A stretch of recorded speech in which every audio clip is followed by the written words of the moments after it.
Hold on to your seats, everyone. Twisters smashes into theaters this weekend, and we've got an exclusive look for you.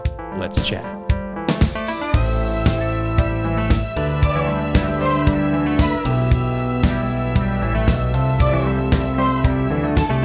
This is Popcorn for Breakfast, presented by St. Louis Area Smoothie Kings. Now, here are your hosts, Cam and Kirk. Hello, everyone, and welcome to Popcorn for Breakfast. If you're watching online, you know you can see me doing the twist right now because I'm so excited to talk about Twisters. Are you booing the movie or booing the twist? I'm booing the twist. Is it because it's not very good, or no? It's just because it's really cheesy, and I'm also booing myself for not understanding why you're doing the twist until exactly the moment that you said it. Or are you sad that you didn't do the twist with me? No. Here we go. Not at all. Can I sing the twist, or is that copyright law? Now shake it up, baby. Nope. Okay. Well, Cam's going to be a little downer on my twist, but I'm excited to talk about this movie. We got an exclusive look at this movie early before it hits theaters, right, Cam?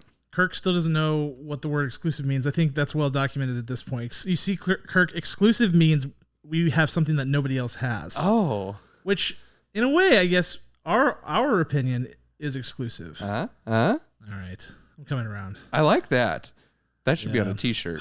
Our opinion is exclusive. See, you can justify anything, but whatever. Go on. You've talked yourself into it. I'm excited because I'm going to use that word 10 times more. Exclusive. In this episode. An exclusive early look at Twisters, the sequel, the long-awaited sequel to Bill Paxton and Helen Hunt's masterpiece of the 90s. And here we are. Now we have Glen Powell and Daisy Edgar Jones at the wheel. So you have inadvertently presented a question already, which is this a sequel?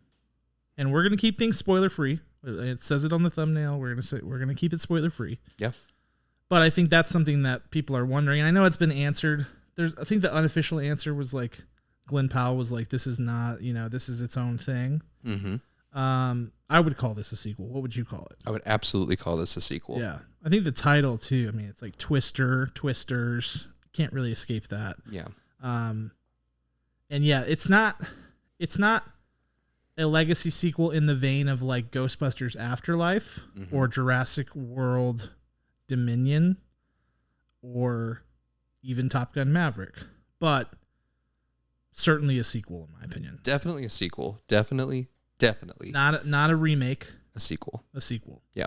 And one other thing before we get into our superlatives, the superlatives that we're going to talk about are Best Actor, we call it, and the Oscar goes to Scene Stealer, which is supporting actor, Showstopper, something that caught our eye, whether it was a single scene, a sequence, or maybe something that alluded to the entire film, something that was a through line, a theme. There's lots of options there. Director's shoes, how we would have changed things, and our final thoughts and score. Before we get to those real quick, today, before we saw our screening, there was a massive storm throughout our area, throughout the Midwest. We live in the Midwest. True. And I thought that was very fitting. We don't live in the setting that Twisters takes place, but we live on the other end of it where we still can and do get hit with tornadoes. And I thought that was pretty exciting. Yeah, this is pretty cool. I put on the movie in the background while I work because I work from home. And so I'll turn on there's a TV in my office and I'll turn it on. And a lot of times if we're going to a screening that's a sequel, I'll turn on the original movie or what have you. And as I was watching Twister, the power went out. Which was pretty cool. There was no tornado activity happening, but there was some wind, and there was definitely a lot of flooding. So hope anybody who's in the Nashville, Illinois area or what have you, is safe and sound and good. We are here, so hoping you are as well. But not to diminish that, but just that the severe weather nearly threatened our screening of this movie. It did. There was flooding on the roads. Big interstates that we have to drive to. So it was good. I feel like we were in the right frame of mind for this. Yeah, so pretty cool. Pretty cool to, art imitates life and vice versa. It's always fun when something like that happens. I remember, oftentimes I think to myself, I'm going to go and I just got this out. Wait, wasn't it Dr. Sleep? Didn't we see Dr. Sleep? I might be wrong. Did Dr. Sleep come out in the winter?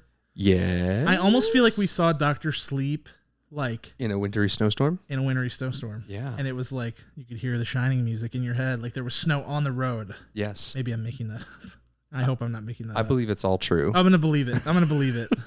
Don't check the records. Let's just leave it together. No one check the records. We're going to start off with things, and I hold the power here because I get to go first. Yeah, we need to build a contingency, though, because you didn't go see A Quiet Place Day 1. I'm not going to fight you about it now. I'm just saying, like, just because I was the only one who reviewed the last movie doesn't mean I should be punished. It's kind of like being punished for good behavior. So I think it's a loophole in the rules. I will allow it. Next time, we need to revisit it. Maybe we should flip a coin or something each episode. Maybe we flip something we need a dice related. A 6-sided dice. Is dice the singular or is it the plural? I don't know. Anyway, 3 sides have my face on it. The other 3 sides have your face because we're narcissists. And then we roll it. I love that so much. We'll workshop that. I got a Christmas present for you. All right, let's go. Let's kick it off with, and the Oscar goes to Best Actor of this film. My choice is Mr. Glen Powell. Ooh. You saw his 6-pack or 8-pack of abs in Top Gun Maverick, the other legacy sequel that he was a part of. And Anyone But You. And Anyone But You, if you watched it, which we know you did, but not me. Glen Powell, he's so interesting because he looks like a movie star. He kind of acts like a movie star in all of his public relations. He has been in the acting industry for a very long time, farther back than we even know. He was in The Dark Knight. Or The Dark Knight Rises, my apologies. Yep. And just so many little things along the way. When he gets here to this point, this is a new fork in his road, right? Because he's been a sub character. He's been a Netflix release, kind of an okay, rom-com film. But this is the one that we wanted to look for. I feel like this is a big movie, big name, big marquee, and he is plastered all over it. Glen Powell is clearly the most seasoned actor on this set, and he gives the most consistent performance from start to finish. Are there bumps in the road? Yes. Are there script deficiencies? Absolutely. But he keeps his head held high, and he commits to every moment as best he can. That's my Oscar tonight. Yeah, and you have a glaring hole when you're recapping his resume. You forgot his premiere in Spy Kids 3D Game Over. How could I forget? He stole the show in that movie. Oh, man. Shame on you. Dishonor on you. Dishonor on you? Your cow as well. I've been watching a lot of kids' movies. We watched Mulan recently, which that movie slaps. Yes. Big time. Okay, Glen Powell is the choice. One thing I would say about Glen Powell is I did feel like... I'm not saying that you would say that it's a perfect performance for him, but it's clear that there are holes in his range. Mm-hmm. So that was on display here at times when things got a little heavier. He doesn't do heavy super well. When that happens with an actor, I just think to myself that, they haven't really had a hard enough life. I'm sure, everyone has a hard life, but something horrible hasn't happened to them. Something they can tap into. Right. Yeah. It's called sense memory is the acting term, where you bring up something from your past, which is probably traumatic in itself to do so and then replicate in the art form, which is why so many actors kind of lose their minds. So what I really hope for people that I want to do well, in the acting industry, I'm like, man, if something mildly tragic could happen to them, they could unlock... Just run-of-the-mill tragic, not tragic. Yeah. Right. Maybe it's a dog that they love passes away. It happens to everybody. Something. Yeah, it's horrible of you to think that, but but I digress. Yeah, he needs to unlock that. Otherwise, he risks being pigeonholed. Though he's blasting out of the stratosphere right now. So yes, we'll see. For my... And the Oscar goes to, I am going to go with Daisy Edgar Jones. Speaking of not perfect performances, there are some choices in this movie from her that I don't love, particularly the accent that's going on. Ouch. It's an odd choice because it's totally unnecessary. The film's set in Oklahoma, actually shot in Oklahoma too. Mm-hmm. Shout out to them for going for accuracy with that aspect of the film. That's pretty cool. And Daisy Edgar Jones is a good actor, no doubt, and she showed a lot of really good character stuff that she can bring to the table that we've seen in things like Normal People, we've seen in Fresh, some of her other projects that have kind of put her on the map. But the accent, is a wacky choice. They should have not gone with it. It was completely inconsistent. It was here, it was there, and even when it was there, it was all over the place. Felt way out of place, totally unnecessary on her part. But that was my only major gripe with her performance. Otherwise, I felt like, you know, as a leading lady, as the protagonist, the main character. I mean, she is the main character in this movie. Glen Powell is second fiddle, definitely more of a supporting character. He's definitely second billing, but she is leading the movie. And I thought she did a really good job, and I feel like the characters in this movie are one of its strengths. The characters have a depth that you're not really used to seeing in sort of a popcorn flick like this one is. These characters were multidimensional, and especially her character, and I liked a lot of that stuff. There are a few just like weird choices on the fringes, but right down the middle, when we're talking about the core of the character and the core of the performance, it's just really solid overall. So I got to go with Daisy Edgar Jones. Excellent. I wouldn't say that she was miscast in this by any means, but I still think that there is a role out there, a type of role for Daisy that she's not getting. I felt that, like you mentioned, the movie Fresh, it was a Hulu original, premiered, also has Sebastian Stan. That movie is so good, and she is really, really good in it. I feel like something adjacent to that are the roles she should be looking for. Even though she did a good enough job in this, I want to see that, and I think she can really go. I think she's really good at playing a character that's just more grounded in general. Like, doesn't have a crazy backstory or anything like that. Like in Fresh, she's a normal person who ends up in an abnormal situation, and she reacts like how a normal person would react. Yes. And she's really good at that. And that's not to say that her range is like, I can only be a normal person, but that is where she excels, and that's where I think she needs to, that's where she's going to do the best kind of work versus like having any sort of character with a tragic backstory or a character with time jumps all over the place. It's just going to stretch a little bit. Again, it sounds like I'm coming down on her. Definitely not. I think she's very talented. I think she's got a huge runway in front of her as a performer. There were some pockets of not good in there. Some pockets. All right, let's move on to Scene Stealer, Mr. Cam.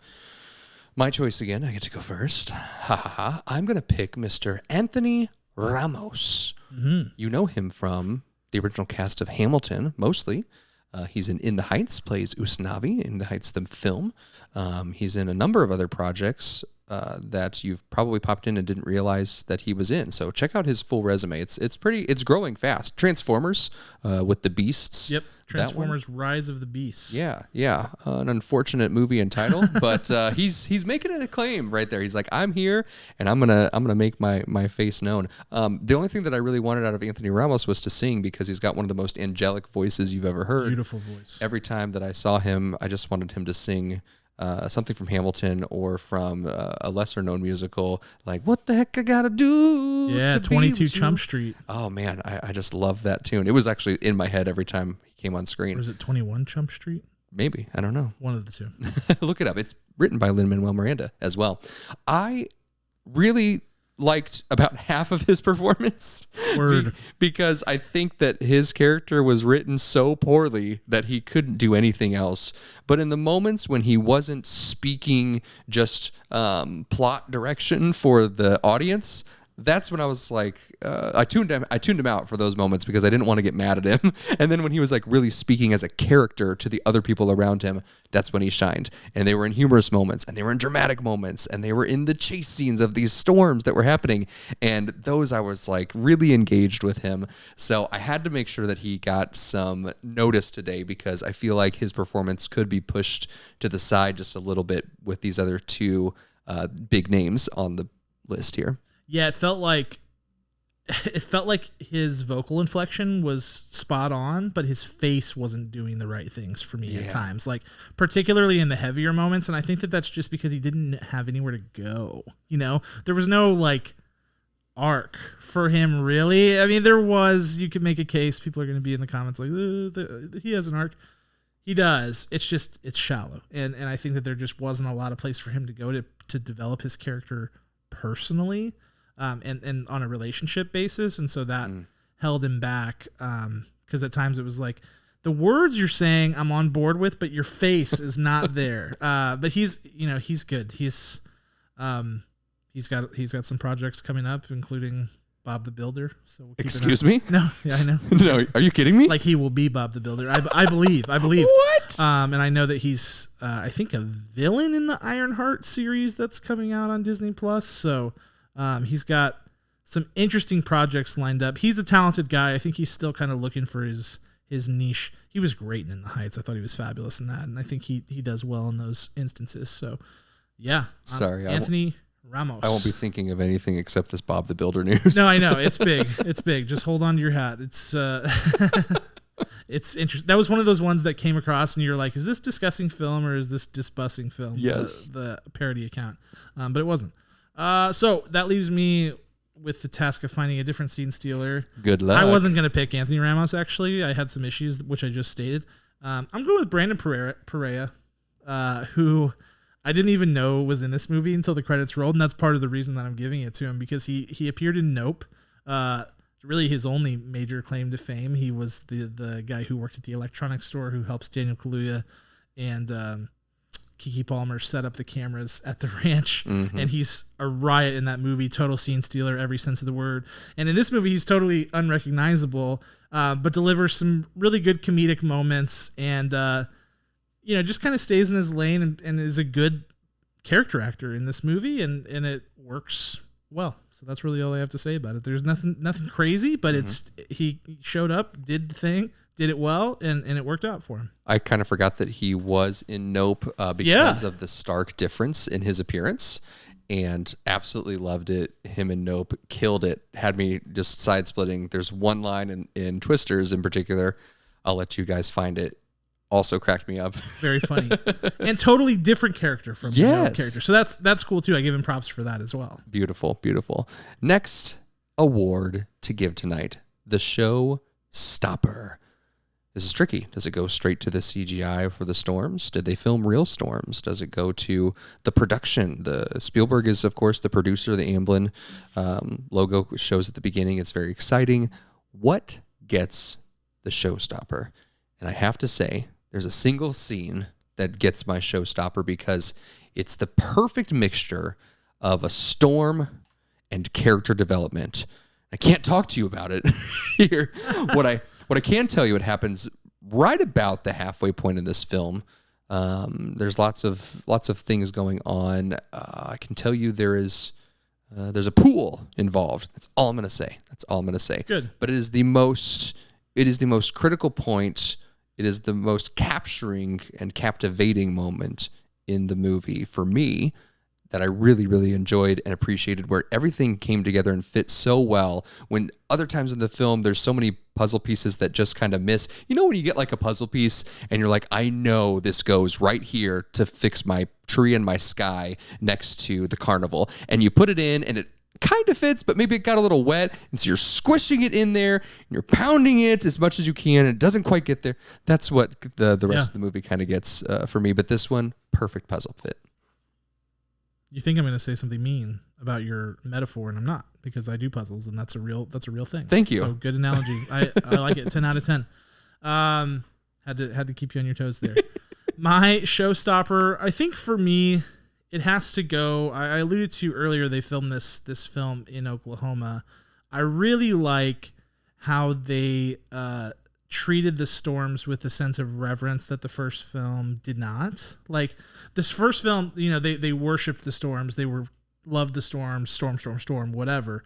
But while the stakes were high in the first film, and they did a good job of making it like, oh, these things really do destroy things, lives do get messed up by this. In this movie, it was so much more about that, and it was more about like, yeah, storm chasing is sick. Like they make a movie about it because these guys are crazy animals, who are chasing these things down. But like at the end of the day, like people lose their lives, they lose their homes, etc. And that was really like in focus. And I think something as simple as just filming your movie in Oklahoma, which I imagine is a call that Lee Isaac Chung made. I don't know for sure.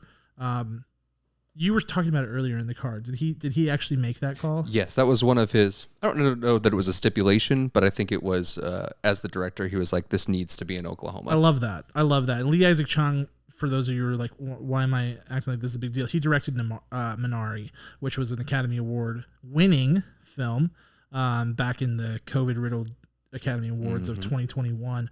Really good movie, beautiful movie. And his influence in this movie wasn't as wide as I'd like it to be. You know, like I really wanted to see his cinematic sauce a little bit more there, and it's there in small doses, but it does feel like a studio feature more than anything. But that piece of really taking time to weave in the reality of these storms in such an authentic way, it really goes a long way. I really feel like it takes this thing up a couple points in general for me. So I give them a lot of credit for that. Beautiful. Beautifully said. Beautiful imagery. I love this portion of our awards most of the time. It's always the best. Let's talk about director's shoes, where we smash the dreams of the director of ever directing again. I would have to say a couple things. First of all, this movie is called Twisters, and there are too many twisters. I mean that from the bottom. There are a lot of twisters. Bottom of my heart. You can't have an effective movie if there's too much of it. It's just like the monsters. The famous one, of course, is in Mel Gibson's Signs, or M. Night Shyamalan's really, in Mel Gibson and Joaquin Phoenix. When the alien is shown, you're like, huh? Yeah, right. It's shown too early, shown too much. Many other movies do the same thing, but there's too many storms in this movie for me. I think you could have cut 1 to 2, and it would have been the perfect pocket for this. Obviously, you have to have more. It's 2024. It's the sequel. You got to do more. But there were too many. Those particular storms, the ones in my head that I would cut, they don't advance the plot of the characters. And if it's not advancing their lives or their story in a big enough way, get rid of them.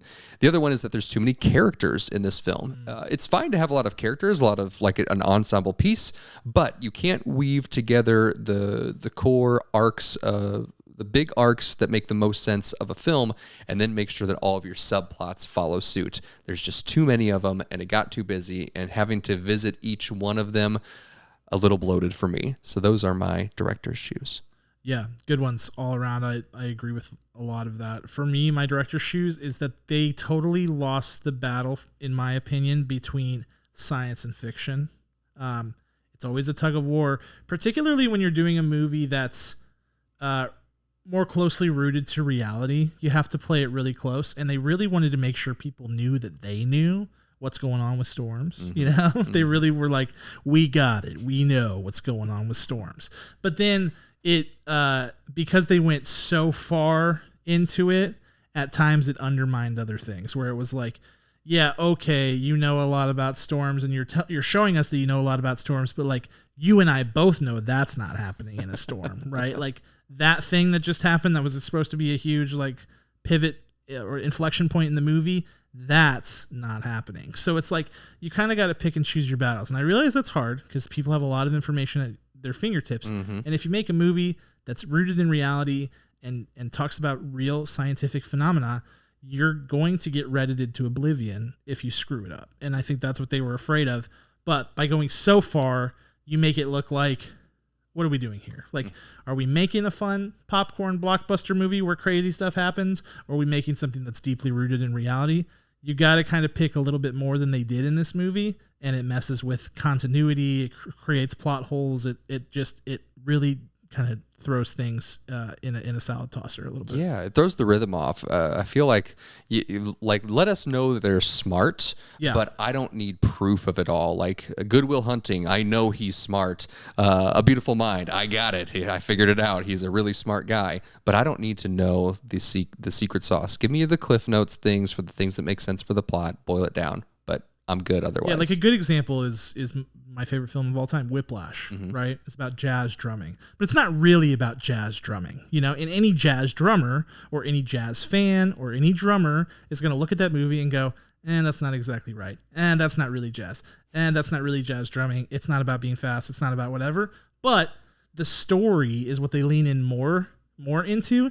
And the drumming is just, the setup point. Yes. It's just the thing that's needed to get everybody in the right spots so they can tell this really powerful character-driven story. Mm-hmm. That's what you got to do. Yeah. Well, maybe they can get it right on Twisters. Twisters. With Z's. With 3 Z's. 3 Z's. I love it. Please. Helen Hunt, please. Listen. I mean, I'm not trying to spoil that they left room to allow for another one, but maybe they did. Maybe. Let's move on to final thoughts and score for Twisters 2024. I think I leaned a lot on my director's shoes in this one because of how not bored. I wasn't bored. Like there were too many twisters for me. Those scenes were exhilarating. Those I found myself tensing up, not just because the seats were super uncomfortable in the theater that we saw them in, but specifically because they were exciting. They were like, ooh, what's gonna happen? What's gonna hit them? Is the car gonna flip? Is it gonna lift into the air? There's so many options. It's a twister. It's unpredictable. The unpredictability of the storms was very, very good, very excellent. But it got lost in all of the extra noise around this. Too many bloated conversations, and that just didn't do it for me. So with that, I give Twisters the summer blockbuster of the year, maybe a 5.1 out of 10 kernels. Mm-hmm. Mm-hmm. Yeah, I'm not going to be vastly different from that. I think share a lot of your thoughts. The summer blockbuster piece, I'll just address that out front. This is a popcorn flick. We all know that. Nobody's debating that. That's cool. Whatever. Summer disaster film is always a thing, and I like a lot of them. It does really well. This film doesn't reach. It doesn't go beyond that, though. It doesn't reach new heights. It doesn't break new ground. It doesn't do anything like that. There are aspects of it where you can feel it. Many of the things we talked about with the characterization and the authenticity and yada, yada, yada. But there's some subpar acting. There's predictable writing. There's plot hole continuity issues. There's a soundtrack that's 1 million songs long and makes this thing feel like a music video half the time. There's a lot of stuff going on that drag it down. And so if you're looking for a movie in the vein of the original, you're probably going to be decently satisfied with this. If you're going to the movie thinking it's Twisters, I want to see Twisters, and I want to see, some sort of character-driven story with a little bit of romance or whatever, summer blockbuster style, you're going to get that. So that's good for you. If you're looking for something that could be one of the better films of the year, you're not going to get that. You're just not. So for me, it's a 6.4 out of 10 kernels. Not great. Not terrible. Not great, not terrible. That's a good description of it. Well, we have come a long way from the beginning of our episode here, ladies and gentlemen. I was doing the twist. Cameron was not going to allow it. It was like eons ago. Unless he wants to try to do it now with me as we close out the episode. Huh? No. Huh? Maybe when Twisters comes out, I'll do it. This is how we're going to drive people to the YouTube channel. They're listening on the podcast. I want them to see us do the twist. Will you do the twist with me, Cam? One time, like this. Yes. Now it's Twisters because it's plural. Yes, good. Exclusively on YouTube. You have to check out and be a viewer on there if you're listening only in the podcast form. We've got podcasts, we've got YouTube, we've got clips and links and pictures on Facebook, on I almost just said social media. That's like it's its own platform. It's its own thing. Socialmedia.com. Instagram. There's TikToks. There's everything you can imagine. You can also check out all of our episodes and more on Popcorn, the number 4, breakfast.com. That's popcorn4breakfast.com. Cam, anything else you want to chat about? No. Nothing at all. What if we just ended the episode? No. Cut to black. No. Thank you guys for being here. We had a great time watching this movie and reviewing